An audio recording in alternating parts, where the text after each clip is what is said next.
যদি 8 রাকাত পড়ে 8 রাকাতে সওয়াব পাবে, কোনো সন্দেহ নেই। 12 রাকাত পড়লে 12 রাকাতে সওয়াব পাবে, কোনো সন্দেহ নেই। 20 রাকাত পড়লে 20 রাকাতে সওয়াব পাবে, কোনো সন্দেহ নাই। পড়বে যত বেশি সওয়াব হবে তত বেশি ইনশাআল্লাহ। কিন্তু তাই বলে কম পড়ে, আপনি কম পড়ার পরে যারা বেশি পড়েছে তাদের বিরুদ্ধে ফতোয়ার কামান তো লাগাতে পারেন, ফতোয়ার কামান তো লাগাতে পারেন না। কিসের ভিত্তিতে লাগাবেন?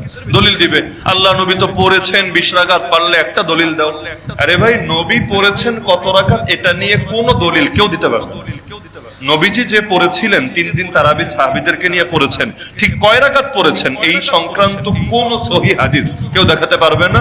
এখন যদি কেউ দুর্বল টুর্বল দেখে, এগুলো দিয়ে চলবে না। সহিহ হাদিস কেউ দেখাতে পারবে না, রাকাত সংখ্যাটা এখানে উল্লেখ নাই। কিন্তু আল্লাহ নবী যে এটা বলেছেন এটা কে না জানে? তোমরা আমার আদর্শকেও আঁকড়ে ধরো, আমার খুলাফায়ে রাশেদিনের আদর্শকেও আঁকড়ে ধরো। নবী বলেছেন নাকি বলেন নাই?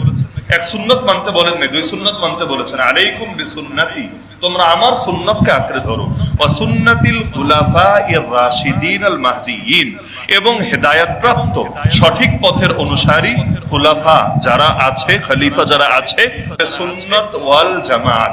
তাই না? নবীজির হাদিসে আছে, নবীজি বললেন আমার উম্মতের সব কয়টা দল যাবে জাহান্নামে। বনি ইসরাইল 72 দল হয়েছে, আমার উম্মত 73 দল হবে, সব কয়টা যাবে জাহান্নামে, একটা দল বাদে। জিজ্ঞেস করা হলো তারা কারা? কি বললেন? মা আনা আলাইহি ওয়া আসহাবি, যাদের আদর্শ হবে 2টা, একটা না, যাদের আদর্শ হবে 2টা। 1 নম্বরে মা আনা আলাইহি, আমি মুহাম্মদ যে আদর্শের উপরে আছি। 2 নম্বরে ও আসহাবি, এবং আমার সাহাবীরা যে আদর্শের উপরে আছে। তাহলে কি বুঝলেন? সাহাবীদের আদর্শ বাদ দিয়ে নবীর আদর্শ পূর্ণাঙ্গভাবে আঁকড়ে ধরা সম্ভব? কেউ যদি সাহাবীদের আদর্শ ছেড়ে দেয়, হাদিসগুলোর উপর আমল কিভাবে হবে আমাকে বলেন? কেউ যদি রাজনীতি সংক্রান্ত ইসলামের মাসালা শিখতে চায়, রাজনীতি সংক্রান্ত, আর সে চিন্তা করে খুলাফায়ে রাশেদিনের দিকে তাকাবো না, শুধু আল্লাহ নবীর মদিনার 10 বছরের আদর্শ দেখেই ইসলামের রাষ্ট্রবিজ্ঞান আমি শিখে ফেলবো, আমি চ্যালেঞ্জ করে বলবো কিয়ামত পর্যন্ত সে পারবে না, সম্ভবই না। শাসক কিভাবে নির্বাচিত হবে, একটা দেশের রাষ্ট্রপ্রধান কিভাবে নির্বাচিত হবে, এই মাসালার সমাধানও আপনি করতে চাইলে আপনাকে খুলাফায়ে রাশিদিনে আসতে হবেই, এর বাইরে কোনো দরজা খোলা নেই। আবু বকর কিভাবে নির্বাচিত হয়েছেন, ওমর ওসমান আলী কিভাবে নির্বাচিত হয়েছেন রাদিয়াল্লাহু আনহুম আজমাইন, এর বাইরে কোনো সুযোগই নেই। মহাত্মা গান্ধী পর্যন্ত বলেছেন যে আমি ওমরের জীবনী পড়েছি, তার থেকে উপকৃত হয়েছি। কেন? ওমরের জীবন কেন? রাসূলের জীবন না পড়ে ওমরের জীবন কেন? রাসূলের জীবন পড়ে নাই সেটা আমি বলছি না, কিন্তু ওমর কেন? কারণ ওমরের জীবন আল্লাহ রাসূলের জীবন থেকে আলাদা করার সুযোগ নাই। যেমন নবীর পথ আর আল্লাহর পথ আলাদা না এক? নবীর পথ আর আল্লাহর পথ আলাদা না কি এক? নবীকে মানা, খালি নবীকে মানা না আল্লাহকেও মানা। মাইয়ুতি'আর রাসূল ফাকাদ আতা আল্লাহ, যে রাসূলের দেখানো পথে চললো সে আল্লাহর আনুগত্যই বাস্তবায়ন করলো। যেমনি ভাবে নবীর পথ মানে আল্লাহর পথ, একই ভাবে খুলাফায়ে রাশিদিনের পথ, নবীর সাহাবীদের পথ, সেটাই নবীর পথ, আলাদা কোনো পথ না, একই পথ, একই পথ।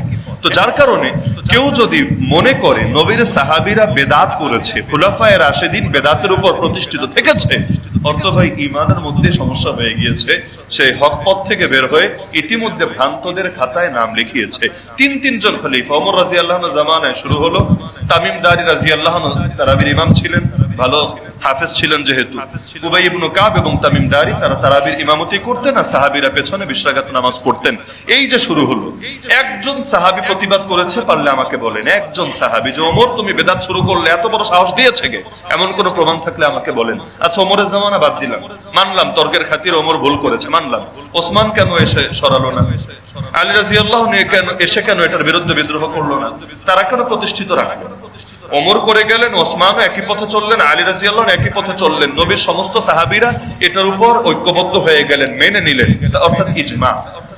মুখ দিয়ে বললে শুধু ইজমা হয় তা না, কোন আমল যদি জাতীয়ভাবে চলে আর সবাই যদি দেখার পরে চুপ থাকে, বিশেষ করে নবী এবং তার সাহাবীদের ক্ষেত্রে এটা, তারা যদি কোনো কিছু দেখার পরে, জানার পরে, শোনার পরে চুপ থাকেন, এটাও ইসলামের দলিল হয়ে যায়। এজন্য হাদিস বলে কাকে জানেন? শুধু নবীর কথাকে হাদিস বলে না। আপনি যে কোনো কিতাব খুলে দেখেন হাদিসের সংজ্ঞা কি, শুধু নবীর কথাকে হাদিস বলে না। হাদিস 4 জিনিসের নাম। 1 নম্বরে নবীর কথা, কাউলুন নবী। 2 নম্বরে নবীর কাজ, ফিআলুন নবী। 3 নম্বরে নবীর গুণাবলী, ব্যক্তিগত যে গুণাগুণ ছিল, আওসাফুন নবী, সিফাতুন নবী। 4 নম্বরে তাকরিরুন নবী, নবী যেই ব্যাপারগুলো মৌন অনুমোদন দিয়েছেন, মৌন সম্মতি দিয়েছেন। মৌন সম্মতি মানে মুখের কথা বলেন নাই, কিন্তু সামনে হয়েছে, দেখেছেন, শুনেছেন, অথবা কান দিয়ে জেনেছেন, প্রতিবাদ করেন নাই, এর বিরুদ্ধে আপত্তি করেন নাই, এটাই শরীয়তের দলিল। হাদিসে স্পষ্ট আছে, নবী বলেন আমার উম্মত কখনো গোমরাহির উপর এক হবে না। গোটা উম্মত কখনোই গুমরাহির উপর এক হবে না। আল্লাহ রাসূলের একাধিক সহিহ হাদিসের মধ্যে আছে লা তাজতামিউ উম্মতি আলা দালালা। এজন্য কোরআনে স্পষ্ট আছে, যে ব্যক্তি মুমিনদের পথ ছাড়া অন্য পথ অনুসরণ করবে আমি আল্লাহ তাকে জাহান্নামে দিব। ওয়া মান ইয়াত্তাবি গায়রা সাবিলিল মুমিনিন নুওয়াল্লিহি মা তাওয়াল্লা। মুমিনদের পথ কেন বললেন? আল্লাহর পথ না, নবীর পথ না, মুমিনদের পথ। এটা আবার কি? তার মানে কোন জামানা সব মুমিন গোমরাহ হয়ে যাবে এটা সম্ভব না। তো নবীর সাহাবীরাই তো সর্বশ্রেষ্ঠ মুমিন, কোনো সন্দেহ আছে? পরবর্তী সবার ইজমা, ইজমা মানে সর্বসম্মত মত, এর চাইতে লক্ষ কোটি গুণ শক্তিশালী হলো নবীর সাহাবীদের ইজমা। নবীর সাহাবীরা একদম তিন জামান, ওমর রাদিয়াল্লাহু আনহু একদিন দুদিন না, এক যুগের কাছাকাছি বাদশাহী করেছে। এরপর ওসমান, এরপর আলী, এরপরে সে আবার হাসান রাদিয়াল্লাহু আনহু 6 মাস, এরপর আমির মুয়াবিয়া আরো 20 বছরের বেশি। এত লম্বা সময় যেই আমল চলেছে, এরপর তাবে জামানা চলেছে, এটাকে আপনি কিভাবে ভাবেন? এজন্য আবু হানিফাকে জিজ্ঞেস করা হলো, ইমাম আবু হানিফা রাহমাতুল্লাহকে প্রশ্ন করা হলো যে নবীজির থেকে তারাবির রাকাত সংখ্যা পেলাম না, তাহলে ওমর রাদিয়াল্লাহু আনহু কিভাবে নিজের থেকে 20 স্টার্ট করলেন? প্রশ্ন করা হলো। ইমাম আবু হানিফা বললেন, তোমার মাথায় এটা আসলো কিভাবে যে ওমরের কাছে নবীর পক্ষ থেকে কোনো দলিল ছিল না, দলিল ছাড়াই ওমর নিজের থেকে শুরু করেছেন আর সব সাহাবীরা মেনে নিয়েছেন? তোমার মাথায় এটা আসলো কিভাবে? আসলোটা কি? এজন্য মাথায় রাখবেন, 20 রাকাত তারাবিকে কেউ যদি বেদাত বলেন, নিঃসন্দেহে এটা আপনার ইলম, আপনার ঈমান দুটোর জন্যই খতরনাক হবে। কারণ এই বেদাতের ফতোয়া সবার আগে খুলাফায়ে রাশিদিন এবং নবী সাহাবীদের উপর পড়বে। এজন্য জবান সাবধান। নিজের আমলের ত্রুটি থাকলে থাক, কিন্তু তাই বলে অন্যটার বিরুদ্ধে ফতোয়াবাজি করতে চায় না। আগেও আমরা এক আলোচনায় বলেছিলাম, বাংলাদেশে নারী নেতৃত্ব চলে, তাই না? স্বাভাবিক, রাষ্ট্রপ্রধানও অনেক সময় নারী হয়। তো এখন আপনি কোন দল করেন, সেই দলের রাষ্ট্রপ্রধান নারী, তো হোক, আপনি এটাকে আপনার আমলের ত্রুটি হিসাবে দেখেন, কিন্তু তাই বলে ইসলামের বিরুদ্ধে ফতোয়া লাগাতে যায়েন না যে ইসলামে এই হাদিসটা ভুল আছে। বুখারী শরীফে যে হাদিসে এটা বলা আছে যে নারী নেতৃত্বের বিপক্ষে, নবীজি ভুল বলে ফেলেছেন, নবীজি আসলে এখানে মিসগাইড হয়ে গিয়েছেন, নাউযুবিল্লাহ, এগুলো বললে ইমানই থাকবে না। আমলের ত্রুটি থাকলে থাক, ইমানের ত্রুটি ঢুকায়েন না। আমলের ত্রুটি থাকলে থাক, ইমানের ত্রুটি ঢুকায়েন না। অন্তত এভাবে বিশ্লেষণ করেন যে আমার দলে অনেক ভুল আছে, এটাও একটা ভুল হিসাবে দেখলাম, আল্লাহ আমাকে মাফ করে দিও, আল্লাহ যেহেতু এটা আমার হাতে না, তুমি আমার এটার জন্য কিয়ামতের দিন পাকড়াও করো না, তওবা করেন। কিন্তু যদি আপনার দলে আছে বলে ইসলামের ফতোয়াই উল্টায় দেওয়ার চেষ্টা করেন, নিঃসন্দেহে এটা আপনার ঈমানকে বরবাদ করবে, এটা আপনার ঈমানের জন্য মোটেও উপকারী বিষয় হবে না। সুতরাং 20 রাকাত তারাবির বিরুদ্ধে কখনোই মন্তব্য করতে যাবেন না। 8 রাকাত পড়লে 8 রাকাতের সওয়াব পাবেন, 20 রাকাত পড়লে 20 রাকাতের সওয়াব পাবেন। তাই বলে 20-এর বিরুদ্ধেও ফতোয়া লাগাতে যায়েন না। আর কেউ 8 পড়লে তারে আবার মসজিদে আসবা না তুমি, এই জাতীয় কথা বললেন না।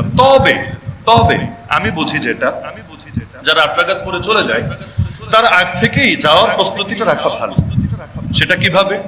আপনি দাঁড়ালেন এমন কোন জায়গায় যে আপনি এখন বের হওয়ার সময় আরো 100 মানুষের কাঁধ ডিঙ্গিয়ে শরীরে পা লাগিয়ে বের হতে হবে, মানুষকে কষ্ট দিতে হবে, এবং আরো 10 জনের উপর প্রভাব পড়বে। বাকি যারা আপনার সঙ্গে একমত না, কিন্তু তারাও, তাদের ভেতর আইলসেমি আসবে, কারণ মানুষ দেখে প্রভাবিত হয়, এটা স্বাভাবিক। আমি যদি হাই তোলা বুঝেন, ওই যে হা করে, আমি যদি হাই তুলি, দেখবেন 10 জন এমনি হাই তুলে ফেলেছে, এটা অটো দেখে চলে আসে। ফজরের সময় মসজিদে এক কোনায়, বিশেষ করে শীতের দিনে যদি কাশি দেয়, একজন খালি যদি কোনায় কাশি দেয়, দেখবেন পুরো মসজিদে কাশির বন্যা বয়ে গেছে। একইভাবে ইমাম সাহেব যদি সালাম ফিরাতে একটু দেরি করে, তাহিয়াতুতে বৈশা একটু লম্বা হয়ে যাচ্ছে, পেছন থেকে একজনের মনে হচ্ছে কি রে, দোয়া মাসুরা শেষ, তা হুজুরে সালাম ফিরায় না। এখন সে সিগন্যাল দেয়, অনেক সময় সিগন্যাল দেয়। সিগন্যাল দিবে কিভাবে? ডাইরেক্ট তো কথা বলা যায় না নামাজে, অনেক বাঙালি আছে, একজন দেয়, একজনেরটা দিলে দেখবেন মসজিদ গরম হয়ে গেছে, সবাই মিলে এখন সিগন্যাল দেওয়া শুরু করেছে, হুজুর হলুদ কার্ড না লাল কার্ড, তাড়াতাড়ি সালাম ফিরান, আপনি কি ঘুমিয়ে গেলেন কিনা বা চিন্তায় পড়লেন কিনা, হয় অনেক সময়। তো মানুষ একজনের দ্বারা আরেকজন প্রভাবিত হয়, এটা একদম সিম্পল একটা ব্যাপার, ন্যাচারাল ব্যাপার। তাহলে সুতরাং আপনার দ্বারা আরেকজন প্রভাবিত হতে পারে, তো ভালোর লাইনে প্রভাবিত করাও ভালো, সন্দেহ নাই, ভালোর লাইনে প্রভাবিত করাও ভালো, সন্দেহ নাই, আর মন্দের লাইনে প্রভাবিত করাটাও তো মন্দ, এত সন্দেহের কিছু নাই। সুতরাং যারা আগ পরে চলে যান, আগ থেকে সাইডে থাকেন, আগ থেকে সিস্টেম করে রাখেন, যাতে করে আপনি গেলে চুপি চাপে চলে গেলেন, আর 10 জনের উপর প্রভাব পড়লো না, এবং মানুষের কাঁধে পা লাগলো না, শরীরে পা লাগলো না, মানুষকে সাইড করতে হলো না, আলাদা করে একটা পরিবেশ এলোমেলো করার প্রয়োজন পড়লো না। না হলে কাতা সোজা করতেও তো টাইম লাগে। আর অধিকাংশ মসজিদে কাতার আর ঠিক হয় না, ওই দেখবেন গ্যাপ গ্যাপ গ্যাপ গ্যাপ থেকেই যায়, এভাবে বাকি নামাজ শেষ করে। অথচ নামাজের জন্য কাতার ঠিক করার গুরুত্ব কি পরিমাণ বেশি সকলে জানা আছে। এজন্য তারাবির ব্যাপারে আল্লাহর ওয়াস্তে জিনিসটা মনে রাখার চেষ্টা করবেন ইনশাআল্লাহ। তো রমাজান ট্রেনিং এর মাস, রমাজান প্রশিক্ষণের মাস। এই রমাজানে নফসের বিরুদ্ধে আমাদেরকে সফল হতে হবেই হবে ইনশাআল্লাহ। নবীজি কিন্তু রমজানে খালি নফসের বিরুদ্ধে যুদ্ধ করেন নাই, একদম কাফের মুশরিকের বিরুদ্ধে যুদ্ধ করেছেন। বদর হয়েছে কোন মাসে? বদর যুদ্ধ কোন মাসে? রমাজান মাসে। রোজা রেখে হাতের কাজ করতে অনেকের জান বের হয়ে যায়। সেখানে আল্লাহ রাসূল সাল্লাল্লাহু আলাইহি ওয়াসাল্লাম রমাদান মাসে বদরের ময়দান, ইসলামের সবচেয়ে কঠিন যুদ্ধ যেটা, সেই যুদ্ধ পর্যন্ত এই রমাজানুল মুবারকের মধ্যে আল্লাহ রাসূল সাল্লাল্লাহু আলাইহি ওয়াসাল্লাম করেছেন। তো এজন্য রমাজানকে সামনে রেখে আমাদের ট্রেনিং হতে হবে নফসের বিরুদ্ধে, এমন ভাবে যে আমি আমার নফসকে আমার নিজের কন্ট্রোলে নিয়ে আসলাম, আমার পাগলা ঘোড়াকে আমার নিজের কন্ট্রোলে নিয়ে আসলাম। নফসকে মেরে ফেলা সম্ভব না, কিন্তু এটাকে কন্ট্রোলে আনা সম্ভব। আমার নফস আমার কথা শুনবে, আমি ওর কথা শুনবো না। আমার নফস আমার কথা শুনবে, আমি ওর কথা শুনবো না। আপনি লড়াইয়ে নেমেছেন, যদি হেরে যান এটা তো ব্যর্থতা, যদি জিতে যান এটাই তো সফলতা। নবীজি রমজান ছাড়া অন্য টাইমেও তাহাজ্জুদের নামাজ পড়তেন এমন ভাবে পা পর্যন্ত ফুলে যেত। আপনি চিন্তা করেন নামাজ কত লম্বা হলে, তাহাজ্জুদ তো নবীজি সাধারণত 8 রাকাত পড়তেন, কখনো কম বেশি হতো, কিন্তু সাধারণত 8 রাকাত তারাবি এবং 3 রাকাত বেতের পড়তেন। এজন্য আম্মা জান আয়েশা রাদিয়াল্লাহু আনহা থেকে হাদিস আছে বুখারী শরীফের মধ্যে বর্ণিত, যে আল্লাহ রাসূল সাল্লাল্লাহু আলাইহি ওয়াসাল্লাম রমজান এবং রমজানের বাইরে 11 রাকাত নামাজ পড়তেন রাতে। 11 রাকাতের 8 রাকাত ছিল তারাবি কিয়ামুল লাইল তাহাজ্জুদের নামাজ, আর 3 রাকাত ছিল বেতের নামাজ। যদিও আজকাল অনেকে এটা দিয়ে দলিল দিয়ে তারাবির রাকাতের পক্ষে বোঝাতে চায় যে তারাবির রাকাত হলো 8 রাকাত, বেশি পড়া ঠিক না, আর বাকি বেতের হলো আবার 1 রাকাত। তারাবি 8 রাকাত, বেতের 1 রাকাত। তারাবি 8 রাকাত দলিল কি? বুখারীর এই হাদিস দিয়ে দলিল দেয়। বেতের 1 রাকাত দলিল কি? এটা আবার অন্য হাদিস দিয়ে দলিল দেয়। অথচ একটা হাদিস পুরোপুরি নিলেও এখানে তো 8 থাকে না, বরং 11 হয়ে যায়। অনেক সময় দলিল এদিকেও যায় না ওদিকেও যায় না। যেমন এখন মক্কা মদিনার নামাজ 10 রাকাত করে পড়ে। করোনা যখন এসেছে, করোনার আগ পর্যন্ত 20 রাকাত ছিল। করোনার অজুহাতে যেহেতু সেখানে বিভিন্ন সীমাবদ্ধতা ছিল, এজন্য অর্ধেকে নামিয়ে এনেছে, 20কে 10-এ। করোনা চলে গেছে কিন্তু অলসতা তো আর যায় নাই। তো যার কারণে এখনো সরকারি রুলস আর রাজতান্ত্রিক দেশে তো আর রাজার আইনের বাইরে যাওয়ার সুযোগ নাই। এখনো পর্যন্ত 10 রাকাত চলছে। তো 10 রাকাত হওয়া একটা মজা আছে, সেটা হলো কোন পক্ষ দলিল টানাটানি করার কোনো সুযোগ নাই। 8 রাকাত হলে একদল বলতো মাশাআল্লাহ আমাদের পক্ষে দলিল পাওয়া গিয়েছে, কিন্তু এখন 10 এমন একটা জায়গায় এনে থামিয়েছে, না এদিকে না ওদিকে, মাঝামাঝি একটা অবস্থান এসে থেমেছে। বাস্তবতা হলো ওমর রাদিয়াল্লাহু তাআলা আনহুর জামানা থেকে এই যে 20 রাকাত তারাবির সিলসিলা চলে আসছে। চারো মাযহাবের মধ্যেই 20 রাকাত তারাবির উপরে ফতোয়া আছে। এমনকি শাইখুল ইসলাম ইমাম ইবনে তাইমিয়া রাহমাতুল্লাহ আলাইহি থেকে শুরু করে যাদেরকে এখন সালাফি যারা অনুসরণ করেন তারাও ইমাম মানেন, তারা পর্যন্ত 20 রাকাতের পক্ষে মতামত দিয়ে এসেছেন। যদিও আল্লাহ রাসূল সাল্লাল্লাহু আলাইহি ওয়াসাল্লাম পুরো রমজান 20 রাকাত নামাজ পড়েছেন এমন কোনো দলিল নাই, বাস্তবেই নাই। আল্লাহ রাসূল সাল্লাল্লাহু আলাইহি ওয়াসাল্লাম জামাতের সঙ্গে তারাবি আমরা যেভাবে নিয়মিত পড়ি, ডেইলি পড়ি, নবী এভাবে পড়েন নাই। কেন পড়েন নাই? নবী নিজেই ব্যাখ্যা করে দিয়েছেন, আমার ভয় হচ্ছে এটা তোমাদের উপর বাধ্যতামূলক করে দেওয়া হবে, বাধ্যতামূলক। তো নবীজির দিলের আগ্রহ ছিল, ইচ্ছা ছিল, কিন্তু কিছু কিছু কাজ এমন যেটা আল্লাহ রাসূল সাল্লাল্লাহু আলাইহি ওয়াসাল্লাম কখনো করতেন উম্মতের সহজতার জন্য। যেমন আল্লাহ রাসূল সাল্লাল্লাহু আলাইহি ওয়াসাল্লাম একদিন দাঁড়িয়ে পানি পান করলেন, একদিন দাঁড়িয়ে পেশাব করলেন। কেন? এর ব্যাখ্যা দেওয়া হয় যেদিন দাঁড়িয়ে পেশাব করলেন 2টা কারণ। 1 নাম্বার হলো জায়গাটায় ময়লা ছিল, সেখানে যদি তিনি বসতেন তাহলে সেই ময়লা শরীরে লাগার আশঙ্কা ছিল।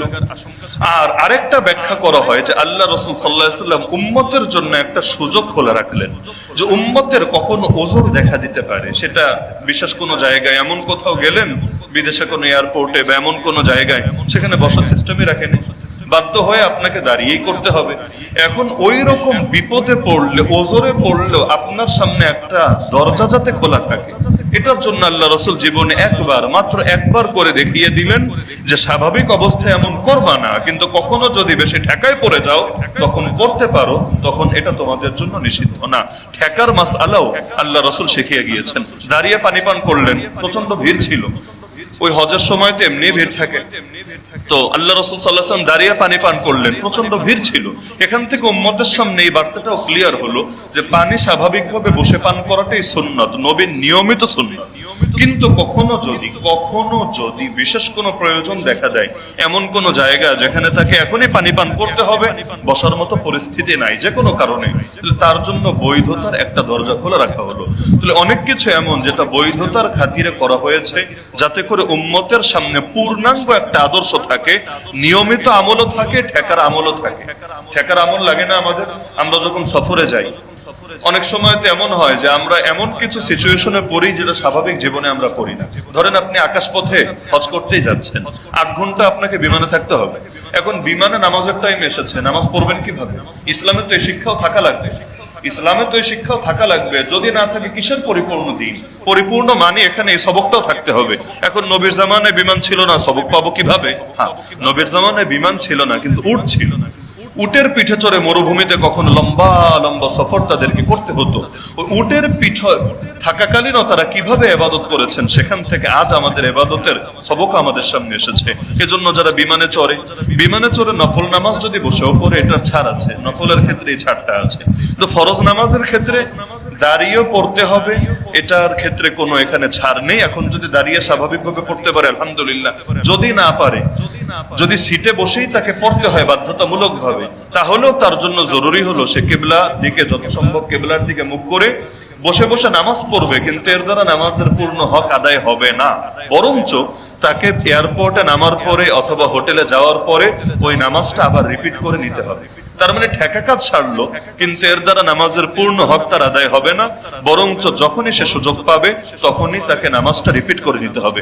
আল্লাহ রাসূল সাল্লাল্লাহু আলাইহি ওয়াসাল্লাম যখন ইস্তেনজা করতেন, উযুর জায়গায় আসতে কখনো সময় লাগতো।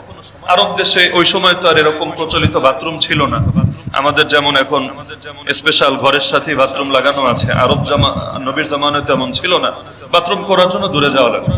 কখনো এমন হতো যেখানে গিয়েছেন সেখান থেকে উযুর জায়গায় আসতে 10 মিনিট লাগবে, আর পানিও এত বেশি অ্যাভেলেবল ছিল না, তো কূপের কাছে আসতে মনে করেন 10 মিনিট লাগবে। ইস্তেনজা করার পর এই 10 মিনিটের জায়গা আসবেন, এই টাইমটা আল্লাহ রাসূল সাল্লাল্লাহু আলাইহি ওয়াসাল্লাম স্বাভাবিক থাকতেন, এটা নবীর পছন্দ ছিল না। এজন্য ইস্তেনজা সেরে ওই জায়গায় আগে তায়াম্মুম করে নিতেন। এই তায়াম্মুম নামাজ পড়ার জন্য না, এই তায়াম্মুম তাওয়াফ করার জন্য না, বরং এই তায়াম্মুম হলো জাস্ট সেখান থেকে নিয়ে উযুর জায়গা পর্যন্ত যে আসবেন, এই 2 মিনিট 5 মিনিট 10 মিনিটও যাতে তিনি পবিত্রতার হালতেই থাকেন, পূর্ণ পবিত্রতার হালতে থাকেন, জাস্ট এটার জন্য। তাহলে এখান থেকে উম্মতের শিক্ষা তো এটাই বের হয় যে আপনি নামাজ দিনে কয় মিনিট পড়লেন এটা বিষয় না, কিন্তু চেষ্টা করা দরকার পুরো দিন উযুর সঙ্গে কাটানোর। যদি আপনি পুরো দিন পবিত্রভাবে কাটাতে পারেন, দিলের মধ্যে কি যে পবিত্র অনুভূতি লাভ করবেন, এটা ভাষায় প্রকাশ করা সম্ভব না। কয়েকদিন করেই দেখেন ইনশাআল্লাহ। ঘুমাতে যাওয়ার আগেও উযু করেন, দোকানে বসার আগেও উযু করেন, সব সময় যখনই বাথরুমে গেলেন, যখনই উযু ভাঙলো, আপনি উযু করে থাকেন। সর্বক্ষণিক উযুর হালতে থাকলে দিলের মধ্যে আলাদা এক ধরনের পবিত্রতার অনুভূতি কাজ করবে ইনশাআল্লাহ। এজন্য এই হাদিস আশা করি শুনেছেন কেউ কেউ। আবু দাউদ শরীফে হাদিস আছে, উটের গোশত খেলে নবী উযু করতে বলেছে। এটা নিয়ে অনেকে পেরেশান। গত রাত্রে আমাকে একজন সে পুরান ঢাকা থেকে ফোন দিয়ে জিজ্ঞেস করছে, হুজুর আমাদের দুইজনের তো ফাইট লেগে গেছে, পুরো তর্ক। কি নিয়ে? যে সে বলছে উটের গোশত খেলে উযু ভেঙে যাবে, উযু করা লাগবেই লাগবে। আমি বলছি কেন উটের গোশত খেলে উযু কেন ভাঙবে? গরুরটা খেলে ভাঙে না, খাসিরটা খেলে ভাঙে না, উযুরটা খেলে কেন ভাঙবে? উট কি এমন পাপ করে ফেলেছে যে তার গোশতের মধ্যেও নাপাকি ঢুকে গেছে? তো এখন আমাকে বললো হুজুর সমাধান কি? আমার তো মনে হচ্ছে হাদিসটা ভুয়া বা জাল। আমি বললাম না ভাই, হাদিসটা সহিহ। হাদিস জালও না, হাদিস ভিত্তিহীনও না, হাদিসটা ভুয়াও না, প্রমাণিত হাদিস, আবু দাউদ শরীফে বর্ণিত হাদিস।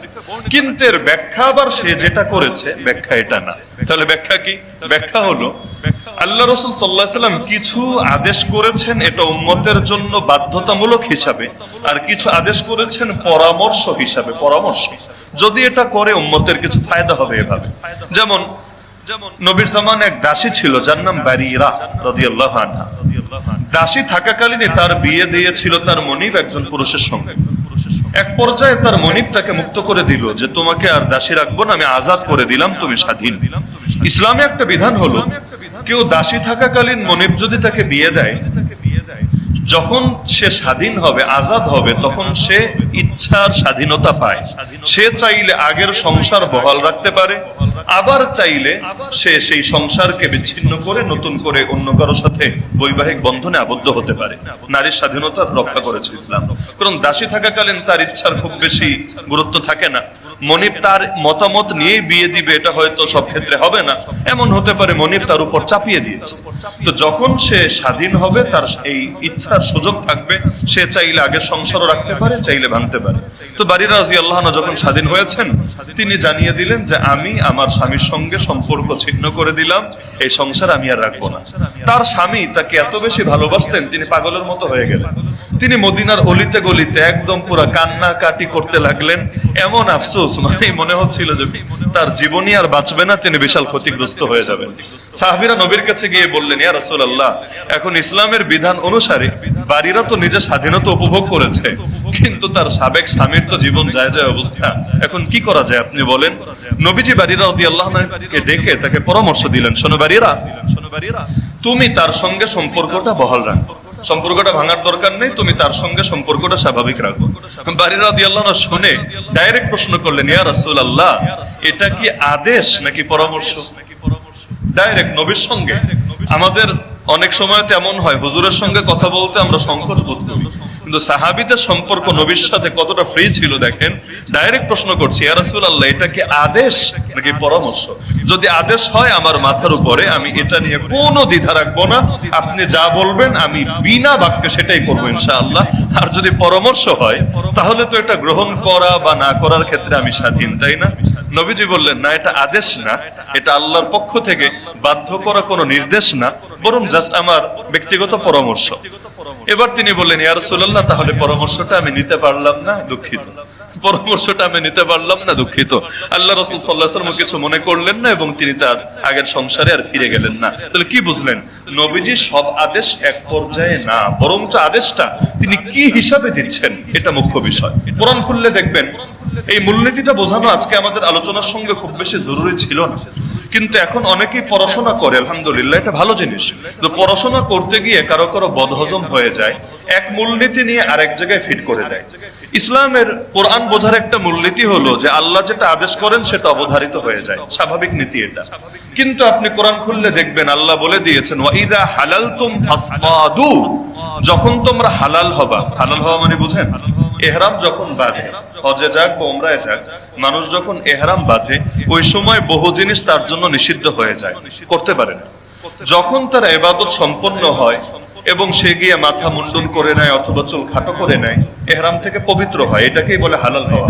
তখন তার জন্য আবার ওই আগে নিষিদ্ধ হওয়া জিনিসগুলো বৈধ হয়ে যায়। যেমন ইহরাম অবস্থায় তো ঘ্রাণযুক্ত সাবান শ্যাম্পু ব্যবহার করা যায় না, অনেকে তো গিয়ে না বোঝার কারণে করা যায় না, নিষিদ্ধ। কিন্তু যখন হালাল হবে তার জন্য করা যায়। তা আল্লাহ বলে দিলেন, যখন তোমরা হালাল হবা শিকার করবা, শিকার পশু শিকার করবা। এখন কোন পাগল যদি একটা মূলনীতি শেখে যে কোরআনে আল্লাহ যেটা আদেশ করেন সেটা অবধারিত হয়ে যায়, এই লোক এই আয়াত পড়ার পর কি ফতোয়া দিবে? সে ফতোয়া দিবে যখন ইহরাম খুলবে তার জন্য শিকার করা ফরজ।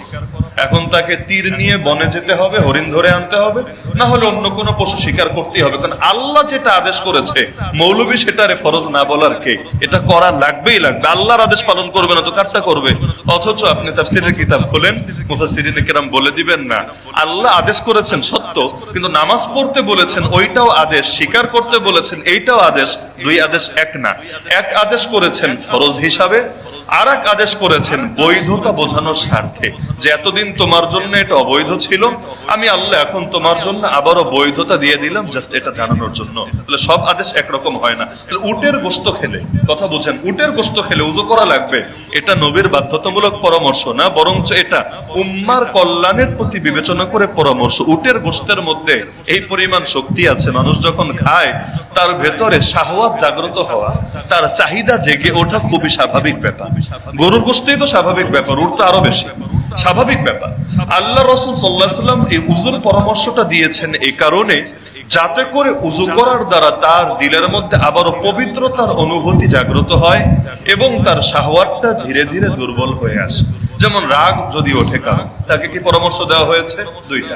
এক নম্বরে জায়গা পাল্টে ফেলে, দাঁড়ানো থাকলে বৈশা যাও, বৈশা থাকলে শুয়ে যাও। আর তুমি পানি ব্যবহার করো, উযু করো, গোসল করো, ইনশাআল্লাহ এর প্রভাবে রাগ অনেকটাই কমে আসবে। পরামর্শ। একইভাবে উটের গোশত খেলে ভেতরে চাহিদা জাগ্রত হয়, হতেই পারে, মানুষের জন্য এটা স্বাভাবিক ব্যাপার। যদি উযু করে নেয়, গোসল করে নেয়, তাহলে তার ওই চাহিদা অনেকটাই নিয়ন্ত্রণে চলে আসবে। পরামর্শ।